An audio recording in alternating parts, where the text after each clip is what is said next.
Muy buenas tardes, Juana. Buenas tardes, profe, ¿qué tal? ¿Cómo estamos? ¿Todo bien? Bien, bien, por suerte. Qué suerte. Vamos a ir esperando que vayan ingresando los compañeros para iniciar un poquito nuestra clase. Dale, profe.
Bueno, muy buenas tardes para todos. Daremos inicio a nuestra clase del día de hoy, donde vamos a ir conociendo un poco más sobre lo que es el aneurisma y en este caso lo que es el aneurisma cerebral también. Vamos a iniciar definiendo un poquito qué es un aneurisma. Un aneurisma es un ensanchamiento en la pared de una arteria del cerebro. ¿Qué quiere decir ensanchamiento? Quiere decir que se está por alguna presión que pudiera darse en el cerebro, es como que eso se va aumentando un poquito, ¿verdad? Y también a veces son tan pequeños como lo que es la famosa frutita que conocemos, ¿verdad? Es la frambuesa, digo bien. Acá podemos visualizar en este gráfico, ¿verdad? Donde principalmente está instalada en el cerebro nuestro, ¿verdad? Lo que es el aneurisma y cómo eso se va formando y cómo eso también se va evolucionando como si fuese un pequeño globito también. Y ante algún cuadro, ¿verdad? Que pudiera tener el paciente, eso hace también a una ruptura y a un sangrado. Eso también hace un poquito que los aneurismas arteriales son dilataciones localizadas y permanentes de los vasos arteriales. Pueden aparecer en cualquier lugar, pero su localización más frecuente es en la aorta también, ¿verdad? Donde también, como decía, ¿verdad? Eso a través de una presión dentro del cerebro puede ir también formando esos nuditos de sangre que va a llegar en un momento también ante la no resistencia ya del cuerpo en sí, eso puede llevar finalmente a una ruptura. Dentro de los tipos de aneurisma en la aorta también tenemos tres tipos principalmente. Una que es la fusiforme, que es la que afecta al todo el contorno de la aorta. Es el más frecuente y está asociado a la arteriosclerosis también. ¿Conocen ustedes a qué nos referimos cuando estamos hablando de la arteriosclerosis? ¿Quién me puede describir qué significa arteriosclerosis? Sabemos que es una enfermedad, pero ¿qué tipo de enfermedad es que padecen las personas? ¿No conocen? La arteriosclerosis es generalmente cuando la persona va perdiendo un poquito la inteligencia, el conocimiento, es como el olvido de un proceso que tiene el ser humano en su vida cotidiana, por ejemplo, ¿verdad?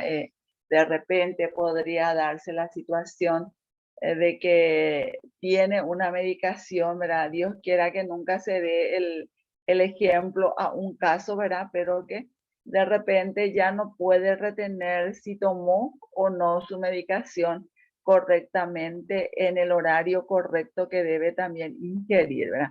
Eso es también cuando ya el pienso que tienen las personas también están afectadas a través también de una situación que pudiera presentarse como lo que es el aneurisma en la aorta en las personas.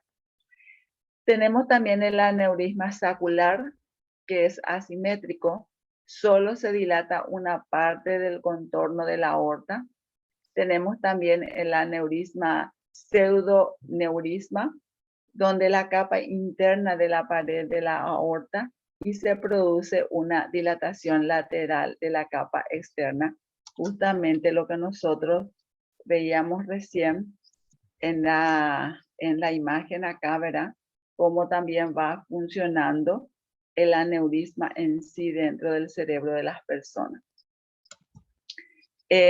También debemos conocer los síntomas que pueden tener el aneurisma cerebral, donde podemos decir que la mayoría de los aneurismas cerebrales no muestran síntomas hasta que se hacen grandes, empiezan a perder sangre o se rompen, ¿verdad? Es lo que veíamos de inicio en nuestra imagen acá, ¿verdad? Cómo se va el aneurisma en sí también ensanchándose, y a través de ese ensanche ya llega un momento, ¿verdad?, en que eso se rompe y que esa sangre también, ¿verdad?, hace de que se tenga que también esparcir por todo el cerebro también.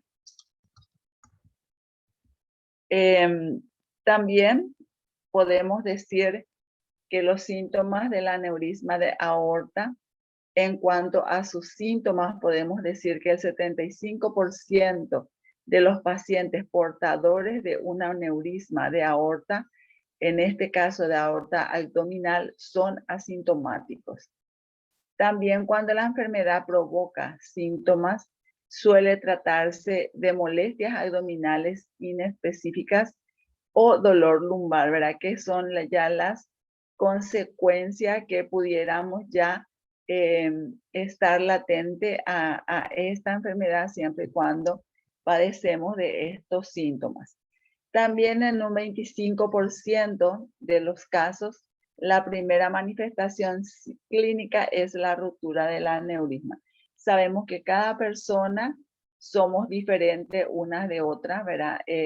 Tanto nuestro cerebro trabaja en diferentes etapas unas de otras, ¿verdad? De repente yo puedo tener una actividad laboral muy estresante, ¿verdad? Que puede hacer también a que de repente mi cerebro se canse y yo pueda llegar también a tener un aneurisma.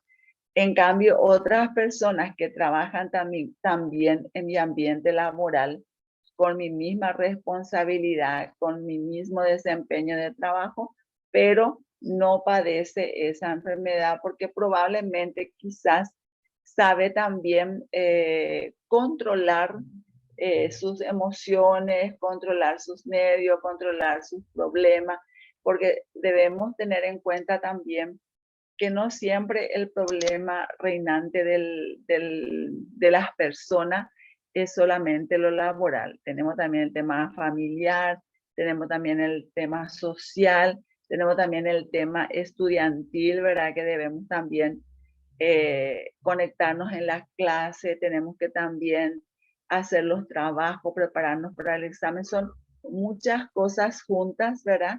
Que de repente también hace a una secuela de esta naturaleza. Solo que de repente en nosotros, ¿verdad? Por el factor de la edad, también podemos estar excluidos también de este síntoma. Pero no por ello podemos decir, yo nunca, porque soy joven o porque no tengo todavía la edad que se considera para esta enfermedad, me puedo salvar. No, porque pasa también por los factores que recién mencionaba, ¿verdad? Dentro de lo que es también la situación de cada persona. ¿Quién puede sufrir un aneurisma de aorta? Eso es muy bueno que sepamos también. La mayoría de los pacientes son varones mayores de 60 años. Por eso yo le ponía recién el ejemplo, ¿verdad? Que dentro de nuestra línea de lo que estamos participando de este módulo, nadie tenemos todavía 60 años, ¿verdad? Entonces, podemos estar excluidos si es que vamos a tener en cuenta la edad de la persona para poder padecer esta enfermedad. Pero no por ello es excluyente, porque como ya les decía, estamos en una etapa complicada de la vida, en una etapa difícil, en una etapa donde todo sube menos nuestro salario, ¿verdad? Y todas esas cosas así también trabaja la persona, trabaja el cerebro, ¿verdad? Y eso también muchas veces puede acarrear estos tipos de factores de riesgo.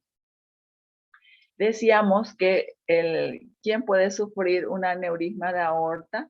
Decíamos que la mayoría de los pacientes son varones mayores de 60 años con factores de riesgo arteriosclerótico, entre lo que el consumo de tabaco adquiere una relevancia especial. O sea que también las personas de riesgo que están dentro de esa barrera también de contraer esta enfermedad son personas también fumadores, ¿verdad? O fumadoras también que hace también siempre sabemos que el consumir el factor del tabaco trae también varias secuelas y varias enfermedades juntas en las personas. También otros factores que predisponen a padecer un aneurisma son las personas que puedan padecer de obesidad, ¿verdad? Sabemos también que la obesidad hace también a las personas, justamente quizás por la vida sedentaria que se tiene, ¿verdad? Que últimamente, ¿verdad? Muchas de las personas no tenemos luego tiempo para hacer nuestra caminata o para ir al gimnasio o por lo menos a la manzana de nuestra casa poder hacer la caminata. Sabemos que dentro de lo que es también la línea de salud pública para las personas, lo recomendado es caminar mínimamente 30 minutos diariamente, ¿verdad? Esa una caminata que es la recomendable y más todavía si la persona padece de obesidad o padece también de la hipertensión arterial. Sabemos también que la hipertensión arterial también es una enfermedad medio que silenciosa porque de golpe nomás se puede manifestar, ¿verdad? Como así también el tema de la diabetes. La diabetes también es una enfermedad que hoy por hoy va concatenado con la obesidad, con la hipertensión, con el diabetes en sí, porque son generados a través de una mala alimentación sumada a esa mala alimentación, la vida sedentaria que pudiéramos tener. Como bien lo menciona acá, la vida sedentaria y la hipercolesterolemia, ¿verdad? Que también se suma a toda esta patología, ¿verdad? Hay muchas personas que aunque no crean ustedes, casi todas las patologías juntas tiene, ¿verdad? ¿Por qué eso? Porque más bien lleva la vida sedentaria en donde no consume alimentos saludables, donde no hace su caminata reglamentaria recomendado por los profesionales y toda esa mala alimentación sumado, insisto en esto, a la vida sedentaria, hace también siempre a una hipertensión, a una diabetes o a un problema de colesterol. Se estima que uno de 2 a 4% de los varones mayores de 65 años son portadores de un aneurisma de aorta abdominal. Los pacientes con antecedentes familiares de aneurisma tienen un riesgo más elevado que la población normal de padecer un aneurisma de aorta también, ¿verdad? O sea que lo que mencionábamos hace rato, ¿verdad? La línea o el margen de edades también juega muchísimo para esta enfermedad, ¿verdad? Y teniendo ya en cuenta también las otras patologías que hacen también sumar a poder tener que llegar a este cuadro. Debemos conocer también cuál es el pronóstico del aneurisma de la aorta. Los aneurismas de aorta, en este caso abdominal, son lesiones casi siempre asintomáticas, como ya mencionamos hace un rato, y cuyo principal riesgo es la ruptura, como ya vimos también en la imagen, ¿verdad? De cómo se iba formando y cómo se hace también a la ruptura. Si llegan a romperse, la mortalidad real es del 90%. Y el riesgo de ruptura aumenta a medida que crece el tamaño de la lesión que puede tener el paciente, siendo mucho más elevado cuando el diámetro es mayor de 5 centímetros. O sea que va a depender mucho también del centímetro que pudiera tener, el centímetro de diámetro que pudiera tener también. En cirugía programada, las posibilidades de que existan problemas, morbimortalidad, se sitúan en torno al 4%. De toda este tipo de cirugía programada también, ¿verdad? Tiene un porcentaje de mortalidad o de morbimortalidad que pudiera también transcurrir. Es cuando ya no se puede también controlar ya el sangrado que se pudiera tener dentro de este aneurisma, ¿verdad? Sabemos que esta enfermedad, generalmente el paciente llega a lo último, que es una transfusión sanguínea, ¿verdad? Para poder ir renovando aquella sangre que estuvo perdiendo a consecuencia del aneurisma, y que si hace una ruptura del mismo, ¿verdad? Pero llega un momento también de que ya el paciente no responde a esa transfusión sanguínea, y es cuando ahí se tiene la morbimortalidad. ¿Cómo se diagnostica el aneurisma de aorta? Al tratarse de lesiones asintomáticas, lo habitual es que se detecten durante una exploración clínica, que es cuando el profesional médico, ¿verdad? O médica hace la inspección en el paciente, o radiológicamente realizada por otro motivo, ¿verdad? Que muchas veces se hacen los diferentes estudios también, encefalograma y eso, ¿verdad? Que hace también, o a una placa radiográfica también, que hace que se pueda detectar también estos tipos de enfermedades. La ecografía también es el procedimiento diagnóstico de elección para la detección del aneurisma de aorta. En este caso, como ya mencionamos, el abdominal también puede realizarse mediante la palpación abdominal también, ¿verdad? Son las formas, entonces, en cómo se puede ir diagnosticando también estas enfermedades.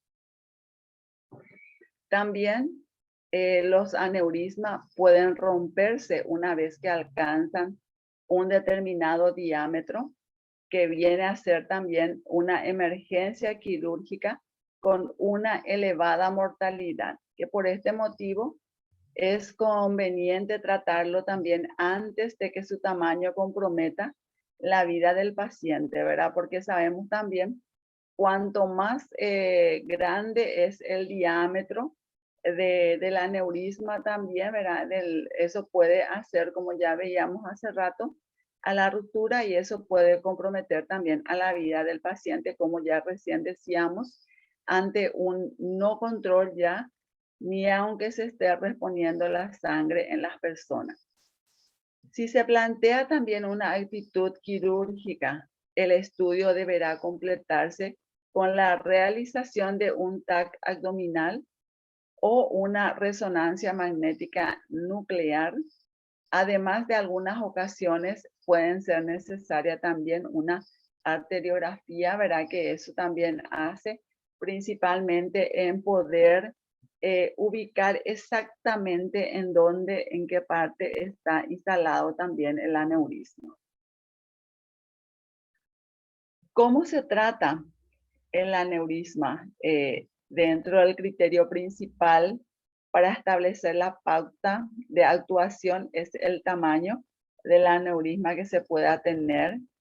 Si consideran aneurisma con indicación quirúrgica, aquellos mayores de 5 centímetros o con crecimiento superior a 1 centímetro al año. Por eso, cuando las personas es detectado también estos tipos de enfermedad, se recomienda luego hacer su control periódico, como se dice, ¿verdad? Muchas veces es recomendado cada 6 meses, o puede ser recomendado también cada año. Así como todos aquellos que sean sintomáticos, ¿verdad? Que hay algunos casos también sintomáticos en este cuadro. En los de pequeño tamaño, el tratamiento consiste en controlar los factores de riesgos, sobre todo en la hipertensión arterial, y realizar los controles periódicos mediante una ecografía o un TAC. O TAC viene a ser también unas placas radiográficas que se pudieran utilizar también para la detección de estos síntomas o de esta enfermedad en sí. Si un aneurisma cerebral presiona los nervios en el cerebro de las personas, también se tienen estas consecuencias, como por ejemplo el párpado caído, la visión doble, ¿verdad? El famoso ese que decimos, parece que te veo doble, ¿verdad? Un poquito también ¿cómo es que se dice? El síntoma que se pudiera tener también. Dolor arriba y detrás del ojo también, que es generalmente el paciente pueda sentir esa molestia. Una pupila dilatada, ¿verdad? Cuando sabemos que cuando las pupilas están dilatadas es como que no podemos abrir y cerrar nuestros ojos, ¿verdad? El adormecimiento o debilidad de un lado de la cara o también del cuerpo, ¿verdad? Es como que no sentimos nuestro rostro, ¿verdad? Y es como que se nos adormece, ¿verdad? Ni aunque nos demos un pinchazo, no estamos sintiendo también. Entonces, cuando el aneurisma en sí está presionando el cerebro, está presionando los nervios, podemos tener estas consecuencias. Si está infectado o si se ha roto, ¿verdad? O sea que ya se obstruyó ya el aneurisma en sí, vamos a tener dolor de cabeza fuertísimo, ¿verdad? O sea que no aguantas el dolor, y a través de ese dolor intenso que se tiene también ya se van sumando lo que son las náuseas, los malestares, que llega finalmente al vómito. Tenemos el cuello duro, verá el famoso ese, parece que me sopló viento porque me duele impresionantemente el cuello, pero ya es una secuela de un aneurisma.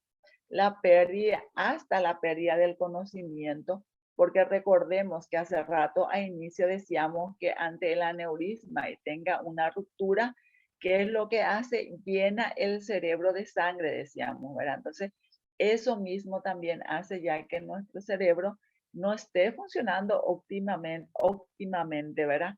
Entonces puede hacer también que el paciente pierda también el conocimiento, ¿verdad? Entonces, todos estos riesgos hay que tener muy en cuenta también. ¿Qué causa un aneurisma cerebral? La mayoría de los aneurismas cerebrales es congénita debido a una anormalidad innata de una pared arterial. Los aneurismas cerebrales son más comunes en las personas con ciertas enfermedades genéticas. ¿Cuáles creen ustedes que pudiéramos aplicar como enfermedades genéticas como causa de un aneurisma? Recién mencionábamos eh, unos diagnósticos de la enfermedad también asociada al aneurisma. ¿Cuáles eran? ¿Cuáles son?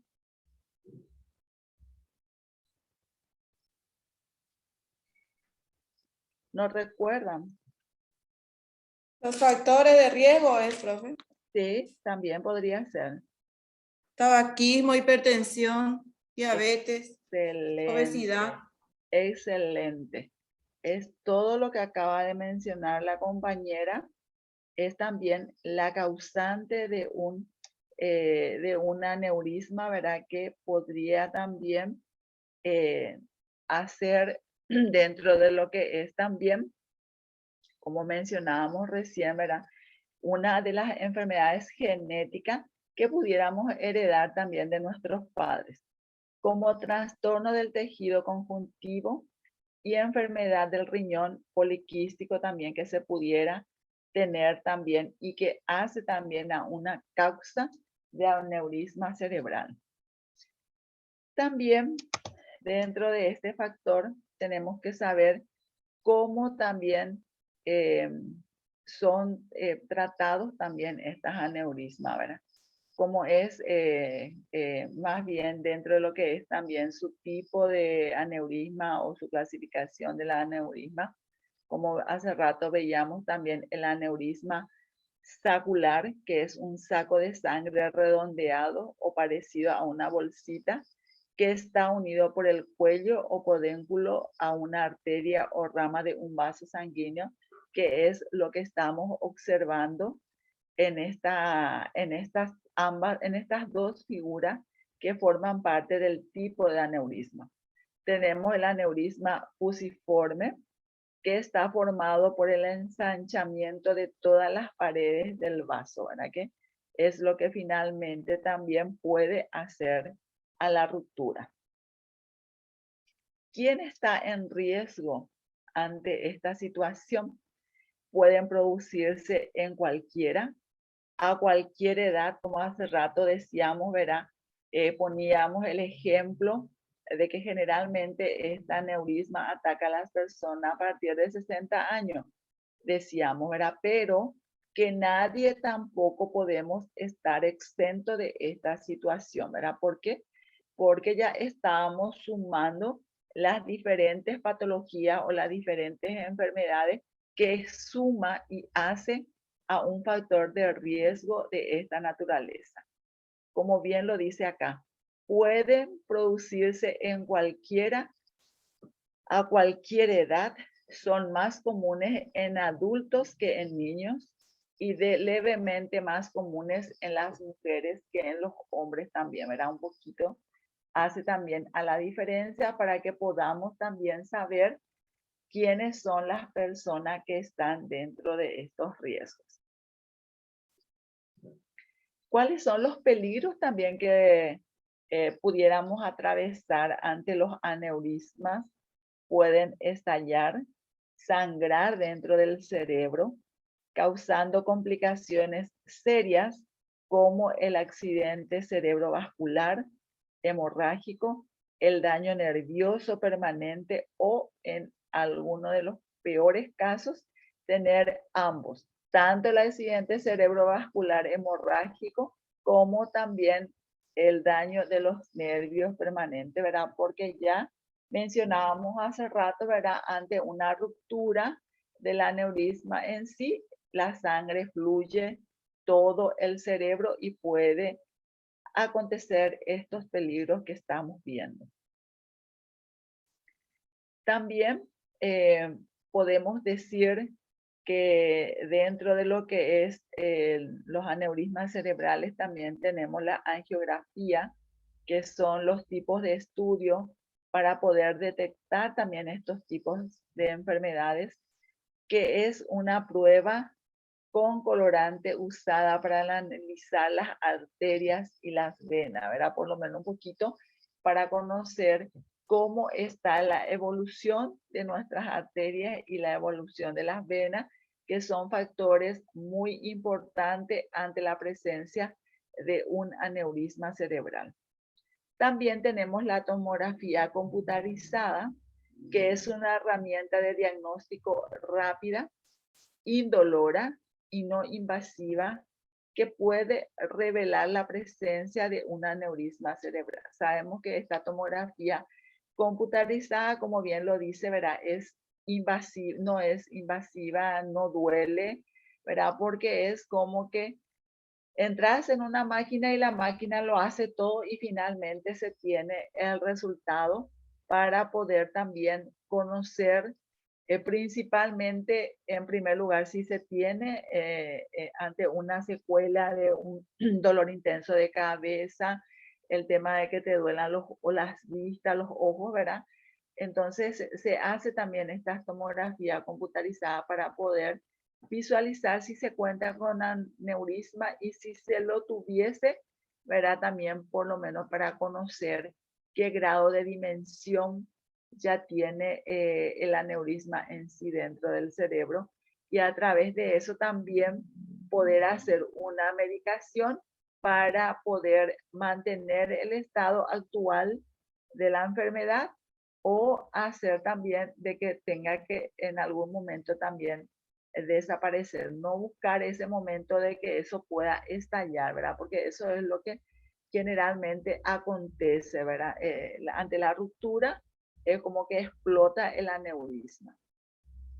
El otro factor es las imágenes por resonancia magnética. Se usan radioondas generales por computadora y un campo magnético poderoso para producir imágenes detalladas del cerebro y a través de esas imágenes detalladas del cerebro también conocer exactamente en dónde está ubicado el aneurisma, qué dimensiones tiene. Es factible de que esa aneurisma en sí se pueda extirpar también en algunos momentos para poder prevenir también una ruptura del mismo. Ya con estos tres tipos de estudio nos va a ayudar para poder el profesional médico tomar una decisión finalmente también sobre el paciente que está sufriendo o que está pasando también por esta situación. ¿Cómo se tratan también los aneurismas? Tenemos la embolización endovascular, que es la bajo anestesia, que se extrae una sección del cráneo y se localiza el aneurisma, que es lo que yo recién decía. A través de esos estudios vamos a poder ya visualizar el lugar donde está instalado la enfermedad, vamos a saber también las dimensiones de las mismas y a través de eso también saber si se va a extirpar una parte, si no se va a extirpar, si se va a poder retroceder con una buena medicación. Todo eso nos va a reflejar esos estudios. También el neurocirujano usa un microscopio para aislar el vaso sanguíneo que alimenta al aneurisma y coloca un clip pequeño y metálico parecido a un broche en su cuello, deteniendo el suministro sanguíneo, ¿verdad? Es como que le parcha ahí para poder hacer de que no tenga que estar fluyendo la sangre dentro del cerebro. El clipado microvascular, los espirales o balones llenan el aneurisma, lo bloquean de la circulación y hacen que la sangre se coagule y lo que se destruye eficazmente el aneurisma. Es posible que el procedimiento deba realizarse más de una vez en la vida del paciente. Por eso también mencionábamos hace un rato que es muy interesante también que el paciente haga sus controles periódicos, que generalmente lo recomendado es cada 6 meses o por lo menos una vez en el año. No hay que dejar de pasar, ¿verdad? La realización de estos controles, principalmente de esta aneurisma, ¿verdad? Para poder intensificar también en el tratamiento o intensificar también en lo que ya va a ser quizás una cirugía, ¿verdad? No darle tiempo porque esto también es un factor muy riesgoso para la salud de las personas, ¿verdad? Ya con todo lo que vimos, lo que es luego la definición, lo que es también sus síntomas, cómo va trabajando también en las personas y que por ende no es bueno